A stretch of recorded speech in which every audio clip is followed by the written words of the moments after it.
Some people are sitting now and humbly waiting to return to the vanity of everyday life. Others are stuck in the internet, trying to find out who arranged coronavirus story and roughly manipulates us. Some are trying to predict development scenarios, the worse, the better, as optimism is not cool. Others are numbering causes from ecological disasters to the immorality of consumer society.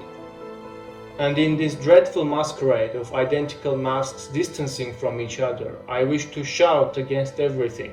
Don't be afraid, even if it will be just another voice in the wilderness.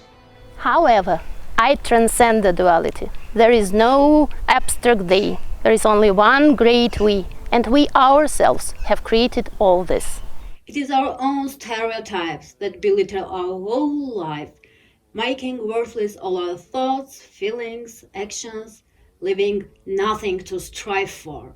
It is our own malice that forces us to defend or attack constantly, leaving nothing to live for. It is our own lie and hypocrisy that pervert the teachings, leaving nothing to believe in. We are so righteous, ready to tear ourselves apart, defending freedom and equality, but we obediently accept the system of total control and compulsion, and are silent, seeing the sand castles of democracy and glass roofs of human rights collapsing from a slightest push. We are so sensitive, spending enormous sums for the weddings, but being not able to stay with our honeys without domestic violence during the quarantine. We are so cute, looking after our pets and wiping their shit, but we don't give a damn to take care of our parents. We are so spiritual, meditating at certain periods, but for the rest of the time continuing the crazy race for material values, discarding simple ethics and moral. And I hear, woe upon life in this world. Death in battle is better for me than if I live defeated.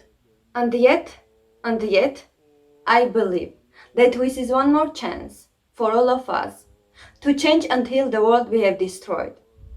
Beyond our fears, our vanity, our abandonment, there is the eternal light. And I built our defense, our shelter amidst the storm, support our abyss, guiding light in pitch darkness. I place compassion, and from the tears of the great compassionate Chinrizi Avalokiteshvara Tara is born again and again, always in a hurry to help us. I place love, and Jesus carries the cross along Via Dolorosa, himself bearing all our sins in his body. I place unity, and Dervish Sufi Jalaladdin Rumi whirls in Sama.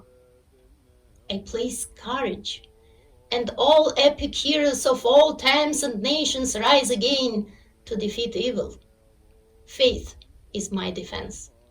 Death is an inherent part of our life, the logical end of birth.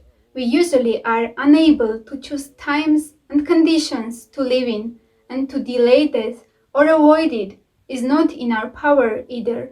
But this does not belittle the preciousness and uniqueness of our life, the life of each of us, with all its manifestations.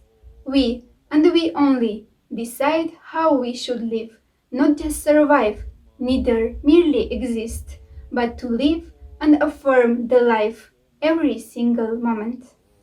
And therefore, against darkness, let's live, even if a half breath long, but with unlocked heart, open mind, and all our soul.